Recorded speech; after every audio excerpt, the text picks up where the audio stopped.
Just over 2 years ago, Justin Welby, the Archbishop of Canterbury, was quoted as saying that he wanted to compete Wonga out of existence. There have since been major upheavals, regulation, and some positive initiatives in the credit industry, and I am very honored to be joined today by His Grace to discuss his important work in this area. Your Grace, nice to see you. Thank you very much for taking time and making the time in your busy schedule to talk with us.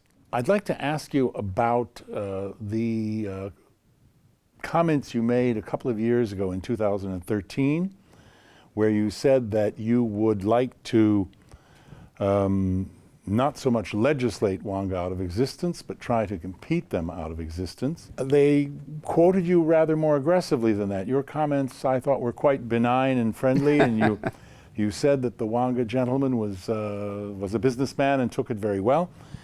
But they made it more aggressive than it was, and they made it almost an attack on payday lending, which I don't think was your intention. It was a very friendly comment. How did you view that reporting at the time?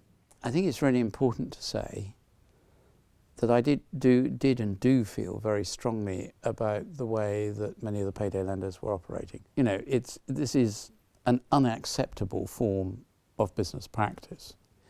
You can't legislate bad practice out of existence in the financial markets. It just shifts, it shape shifts very quickly. If you legislate, people find their way around the legislation, but people can't get round effective competition. Now, competition isn't always head-on. It may be finding new markets that replace a malignant form of market with a benign form of market. It was just a comment, an accidental comment that seemed to press the right button at the right moment. And from my point of view, in the grace of God, people picked it up in local communities and ran with it. And it's actually had quite a big effect. I would love to say that I'd worked that out, but it was purely accidental. What do you envisage as further initiatives? And may I ask, I mean, have you ever been in such a situation facing a desperate need for a loan, or anyone you know? Do you have a personal experience of it? Oh, absolutely. As a teenager, I remember my father buying some very cheap suitcases from Marks and Sparks and packing them up late one night, and we slipped out of the flat we were living in because he couldn't afford to pay the rent. So moonlight flit. So I remember that was a shaping memory of my time growing up. And secondly, quite soon after we married, we just, typical young marrieds, we just hadn't budgeted properly, and we couldn't see how to pay the bills. And so I'm very aware of the huge pressure it puts on you. I mean, you'd know that. We all know that. Most young couples have done that at some point. In terms of future initiatives, I remain sufficiently a market person to feel that we have to see what emerges. The market is often a good way, is often clever at finding initiatives that meet a particular need. But I think particular things are about we need sustainable community finance in terms of very small micro-level quasi-equity products that enable people to start small businesses, micro-business, with less risk. If you're starting a very small business, we all know they have a very high failure rate. You actually need to find ways of lessening that risk, and that means some kind of quasi-equity product. And there are areas like this that will help some of our most deprived areas find new economic life. Is there a place for payday lenders now that they've been capped and the rest? Frankly, I doubt it, not at the interest rates they were charging.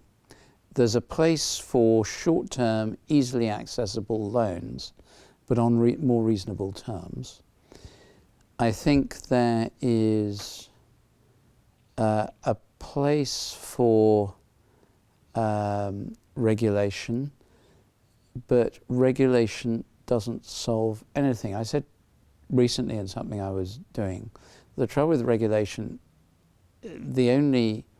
it slams the stable door after the horse has gone. The only horses you find are the ones that's so dopey they never realise the stable door. It finds a way around it. Yes. The main changes, drivers of change, are culture, convention, condemnation by society, this is a really bad way to behave, has more effect. Some of the big banks employ 200,000 people and might have 150 regulators.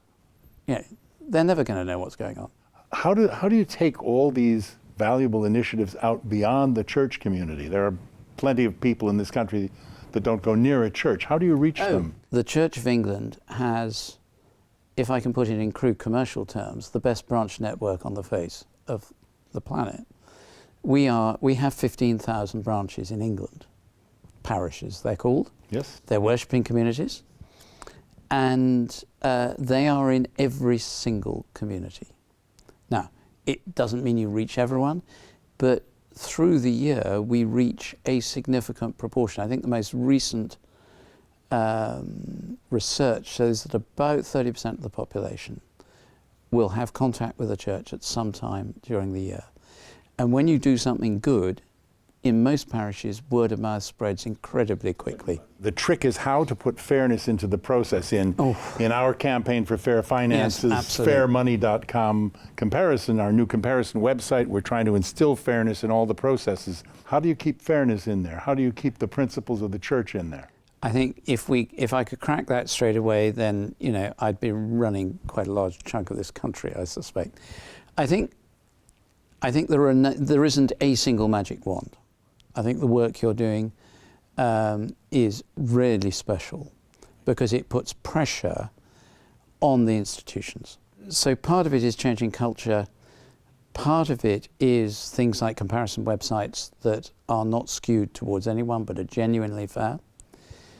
I think part of it is also about local community. The biggest loss we've had over the last half century or so has been the loss of local communities. And fairness also comes through the asymmetries of power between borrower and lender, retail borrower and wholesale lender. It's a very unequal relationship. Totally. But if the retail borrower has someone who helps them think things through, if they're not used to doing it, or has a basis of information that enables them to reflect more carefully before they make a decision, it's amazing how you change the balance of power, and you can much more easily enforce fairness. That's from the point of view of advising the consumer, which you and the Church Credit Champions Network seem to be rolling out. And also your effectively. kind of website. Well, carrot and stick. The carrot. How so? The carrot has to be, it's one of the things we were trying to push on the Banking Standards Commission, was that better culture and behaviour should lead to less onerous regulation and capital requirement. Right. Because if you're behaving better, you should be considered lower risk. And did that work? There was a certain amount of pushback from certain areas, shall we say. The stick is the reverse, that people, that websites who misbehave in that way should be named and shamed. Lenders who participate in these things, because it is increasing the risk profile of the business, it makes their business more volatile, should find themselves with higher capital requirements and regulators breathing more heavily down their neck. This is much more selective, intelligent regulation, not just blanket regulation.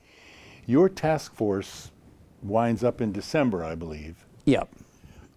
What are you going to do to continue it, to continue your legacy, and are we going to see Archbishop Welby carrying on initiatives like this, which only I think you can do uniquely, again, because of your financial background? This was an initial wave of emotion. It's now got to be focused down, and we've got to say, what can we achieve? And that's what we're working on. And we will need someone to take over from Hector Sants, who will be an effective, innovative, entrepreneurial developer that will help the existing credit unions, other community finance organizations develop. Thank you so much.